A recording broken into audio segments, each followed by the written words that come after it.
Boy Yappers? Is your girl Hannah here on this last Wednesday of not only December, but 2021. I literally cannot believe this year's over. I feel like 2020 felt like the most drawn out year, and I feel like 2021 was the quickest year of my life. So with all that to say, if you've not yet gone back and heard the podcast from the month of December, I urge you to. It is awesome. A couple of weeks ago, we had Chase Harrison on here. And then 2 weeks ago, we had the owner and CEO of Oleap, Ernie Yarbrough on. And then last week and this week, we are welcomed by the one, the only Jim Bob Haggerton. And last week's episode was awesome. I hope you listened to it. If you didn't, please go back and listen to it before you listen to this one. They're going to segue a little bit together.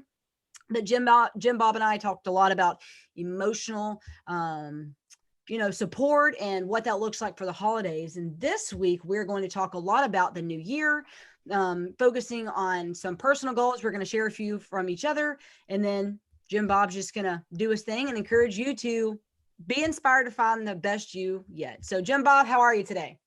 I'm good. I'm really good. The best you yet. There's no pressure there. Hannah's always intense and she's always super inspired, and she's always got goals in every area of life, which is great. I love that about her. So she's always like, we're going to be the best ever. I like that. Okay. So as far as goal setting, I'm a little bit different. I follow more of the Tim Ferriss model of goal setting than I do other people. If people aren't familiar with Tim Ferriss, he wrote 4-Hour Work Week. He wrote, what are the, oh my gosh, like he's got like 5 books, Titans. Yes. He's got multiple things, Tribe of Mentors. He wrote a whole book on a bunch of stuff. Anyways, he's a genius. One of the things, he had this podcast forever. And part of the podcast was him just trying to prove wrong all of these different theories, right? Like if they said it takes 10,000 hours to be an expert, then he tried to do it in 8,000, on different things. He tried to figure it out. Well, one of the things that he brought up, and he talked about a lot years ago that made 100% sense to me, and so I employed it and have ever since, is he always said, he goes, with the technology we have now, with the way that the world is now, he said 5 and 10 year goals are stupid. Mm-hmm. Like he said, it's going to change so much by then, like setting even yearly goals, like, oh, by next year, I want to do the whatever thing. Be like, okay, now, all right, I'll back up. If you're going to do an Ironman triathlon, okay, that's several months of planning. That's different. If you're going to go to the CrossFit Games and you want to compete against Tia Toomey, it's going to take you a while. That may be a 10-year goal. That might be a lifetime never goal. Like go for that. That's long. If you're going to the Olympics, obviously that's a 4-year goal. But other than those things, his thing was you should set like 3-month and 6-month goals and then redo them. He was real big on them. So, and I hate New Year's resolutions. I'm like, everybody's like, my New Year's resolutions is to be less fat than last year, or to go to the gym and stay there longer than I did last time. And then they just break them because the resolutions are like an excuse to not do it. So exactly, I'm all about, New Year's goals and New Year's actual resolve to different things. But I always teach on, there's like 3 different things that you have to do in order to set a good goal. Number 1 is you've got to look at where you've been, because you can't really change anything if you don't know what you've been doing. It's true. And so you kind of have to look back. It's the whole like rearview mirror thing of like, like, how did that go? Like, how did 2020 go? You don't have to go back and relive all the horror part of it or all of 2020 or whatever it is. You don't have to go back in all of it, but you definitely need to go back and take stock in certain areas and go, did I intentionally move and exercise as much as I should have? Did I eat as good as I should have? Did I love people well? Did I serve the people that I'm supposed to like I should have? Was I a good husband, friend, father, son, whatever, like I should have? And kind of rank yourself a little bit on those, if that helps, like 1 to 10. And then, for Cindy and I, when we're ranking things, we do 1 to 5s on different things. Like, hey, 1 to 5, how did I do on communication this week? If it's a 4 or above, we don't even work on it. We're like, good, we're good. If it's below a 4 on anything, then that's something we need to work on, either whether it's that week on date night or at the end of the year. So that's one. And then the second one, and it's literally like setting a GPS. The second one is just where you are now. Like it goes, okay, like there's where everything was then. I've got a few things I think I need to work on now. Where am I now?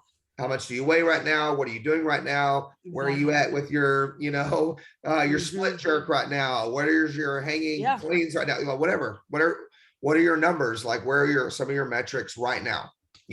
How much are you making right now? Like, what are you eating right now? What's your diet like right now? How much TV are you watching right now? How much are you on social media right now? Are you going to church right now? How often? What are you doing right now? Yep. And then based on that, then you go, okay, where do you want to be? And in like 3 months, because you can do anything for 3 months. Exactly. You can not eat something for 3 months, and that's not a big deal. I mean, that's a typical cut in any, diet, like a 12 week. Yeah. 90 days. Yep. That's not that long. That is not that long. And the thing I love about just setting like a 3-month goal is Caroline Leaf is one of the foremost authorities on resetting habit and brain. Yep. And we used to go to church with her when we were all at Gateway together when she started to get big. That's awesome. We used to see her there all the time. She's super sweet. But the thing that she teaches in her books that I love is that it's not 21 days to set a habit, like that old thing that everybody's been said, 21 days you do a thing, then you've got to have it and you're going to get it down. That's not true. Yep. You'll lose that. She talks about it takes 62 days to set up actual new real estate, as she calls it, in your brain. Yep. So that you set up new pathways and that thing that you're trying to do stays and becomes automatic. I love that. I'm reading her book right now, Switching on Your Brain. Oh, yeah. And that Switching on Your Brain book that Hannah just mentioned actually has a roadmap at the end of the book to do it. Like, it's like, she has one like Who Switched Off My Brain? And it really just talks about what happens, but it doesn't give you a lot of direction. Just a lot of clarity, but not a lot of like, now go do this, change your brain. But Switching on Your Brain, that book goes through like actually half of the whole book is literal protocols on how to like write it out and do affirmations and what to do to like rebuild all of the brain pathways so that this new thing you're wanting to do is the real you. You know what I mean? It's not like you go, I'm going to go do this thing. And your brain's like, like, that's not you. That's weird. Like, don't be weird, Hannah. Yeah. Like, you haven't done that in 18 years. Exactly. You know what I mean? Like, you're over here. Don't be over here. Yep. And your brain and your self-image will like keep you from doing it. But if you can reset your brain at the same time, then your brain's like, okay, let's go. And it'll start working for you instead of against you. I love that. And, one thing that, I'm currently getting my certification in personal training and nutrition coaching, because that's something I'm passionate about. And that's an area of my life that I feel that I can pour into others. And, kind of like when you have a nutrition plan, a lot of people count macros, right? Macronutrients. But there's also things that I'm obsessed with called micronutrients. And so I kind of, a lot of people don't hit on those, right? Like all the, not only these big things like carbs, fat, protein, but all the micro like potassium, sodium, all these things that people are like, oh, I didn't know I was eating 17,000 grams of sodium a day. No wonder I feel so bloated all the time, right? Yeah. And so I kind of think, no wonder I can't think. Yeah, exactly. I tell you what, when I was doing macros, like I'm off a cut, but when I was on my last one, we call them cuts, but they're really just like, I call it 3 months of strict discipline. And it's good for me. It's just a cut of time to do exactly. something. Yeah. Exactly. But I would eat Chick-fil-A and it would be like, it would fit my macros perfectly, but I would feel so bloated the next day. And you realize it's got like a grilled chicken sandwich has like 4,000 grams of sodium. Like, it's crazy. But well, that stuff's got to last for, years and years in packages. Exactly.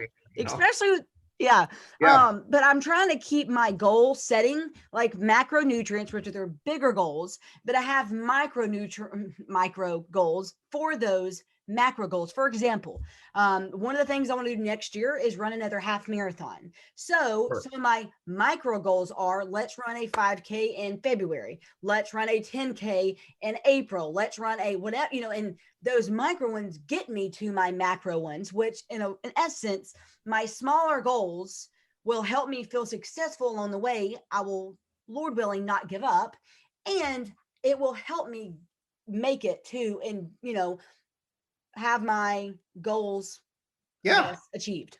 No, you got to have stepping stones to get to the thing. You don't just jump up and dunk a basketball when you can't do a layup. Right. Absolutely. I mean, you have to kind of work up to it.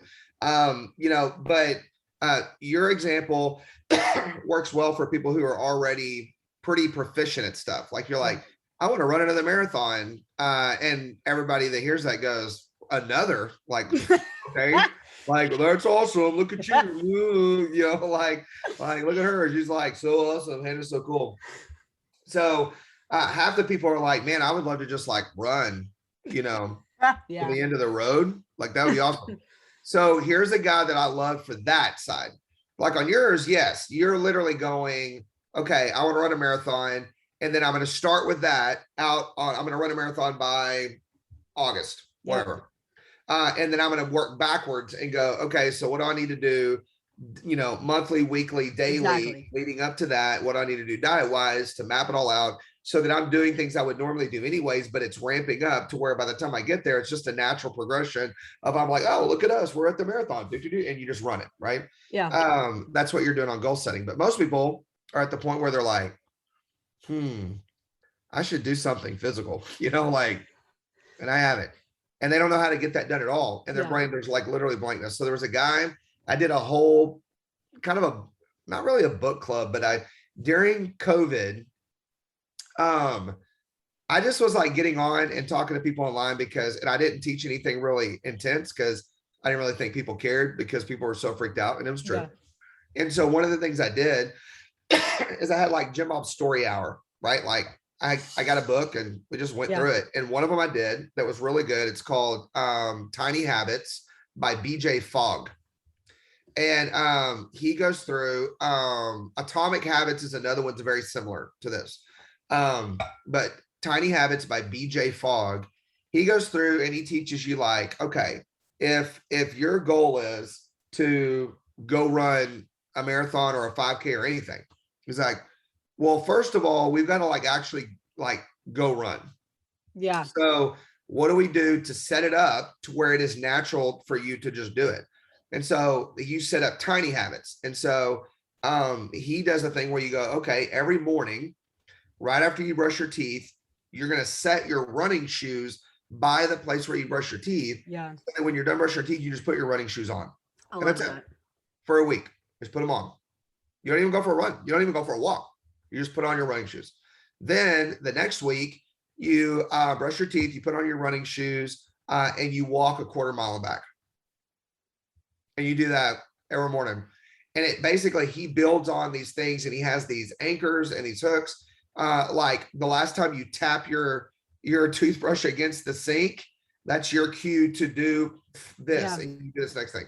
And it's really good because it makes it real fluid. It just makes it real life, like the goal stuff. And so that's one I would really recommend for people to check out.